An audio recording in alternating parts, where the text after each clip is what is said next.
So I'm going to come in at an angle with using low left-hand English to try to stop the ball, but also to try to cross and hit both these balls out. And move them both out.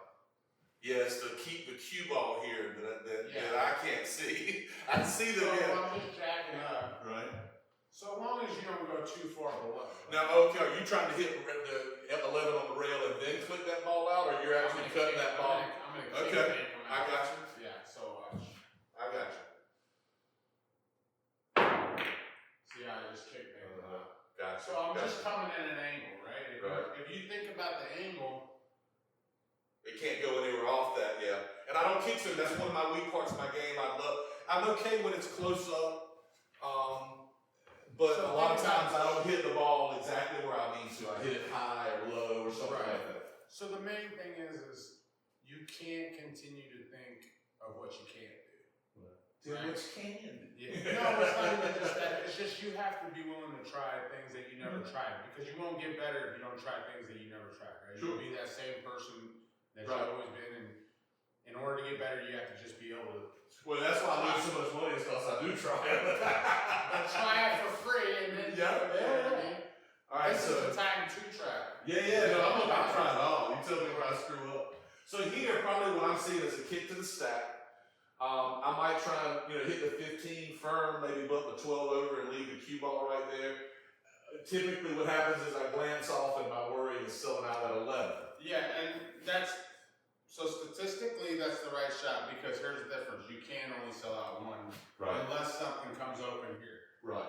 Now, the conservative shot, I could go off the 12 and maybe bring it back to the stack, but then I would give up this bank anyway, right? To a good player, I mean. Well, okay, so and that shot's fine, right? But you have no threats by your roll. Right. So it's very easy for them to just come off and not have to worry about nothing. Gotcha. The only time you really care to really put them on the backside of the stack more often than not is when you have something over here, that you have an option. So I got the shots to develop something and then hopefully protect it, right? Yeah.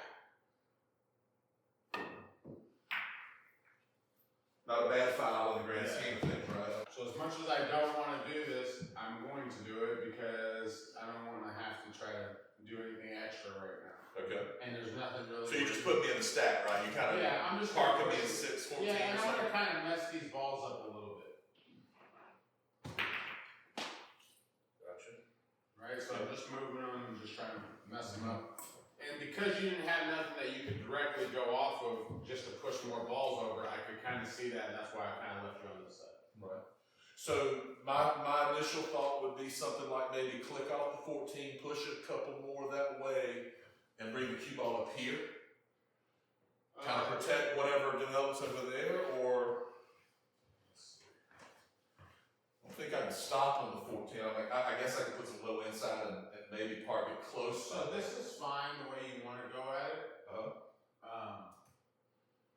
You try to draw back over? Or you could go low right, come here, and 3 reels back to behind and come over here. Okay. So you have two options. And with the outside, you get to hit it a little bit harder, right? Mm-hmm. And move more towards the low. With the low inside, you're just going to go kind of up here, and you're going to leave it here. And say you don't get to where you're right on the rail, now your opponent gets to shoot it. Gotcha. So your option, you tell me. No, I like the 3 rail idea. Okay. Now you have to pay attention to where you're hitting on that first rail. Sure. So I probably want to try and hit like right here. Yeah. Right. And then it's just and a speed. shoes, yeah.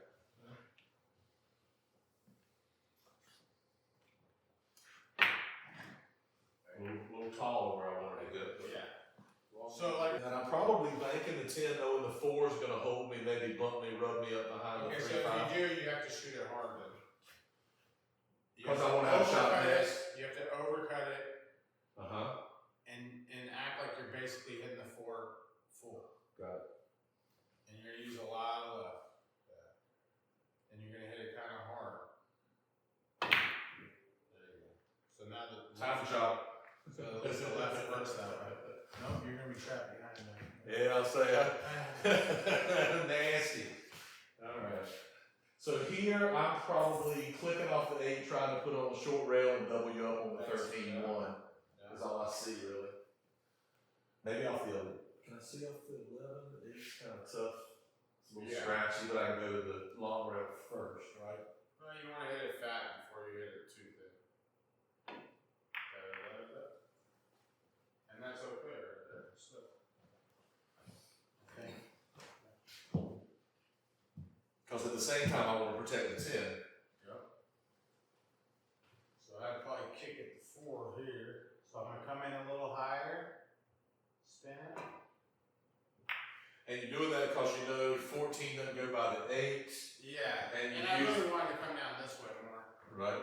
So now this one, I'm probably just banking it at my hole. Yeah. And just try to stop your cue ball and try to hold it. You know. So you use outside the last second. Oh, did I? Yeah, you gotta kind of like, you gotta pinch it. Like, so when I'm looking at this angle, say I'm shooting this 12 over here, right? Right. I'm looking at the angle, but I'm not gonna use, no. I'm just gonna use my speed to pull it. I'm not using no English on the bank, I'm just using my speed to pull The cue ball back. Well, not only that, no, but. And tighten up the shot too, yeah. I was trying to tighten it up with English and speed to hold up, yeah. Okay, I got The you. harder you hit it, the more it's gonna squirt. So when you need to tighten it, you're almost better off to shoot it with just a low inside and slow. Gotcha.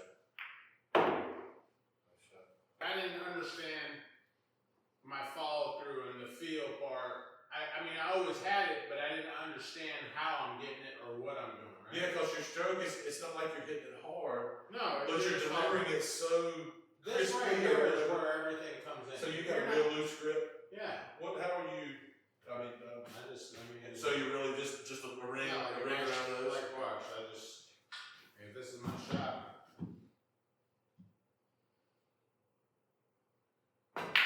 So a really loose grip. Yeah. Because I find I can do that in practice sometimes, but when it comes game time, that's where I tense up. Well, that's the difference.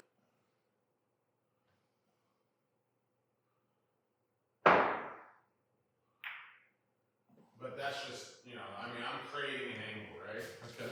So let me see how I'll say. An angle, he says. So look, you're aiming dead straight, right?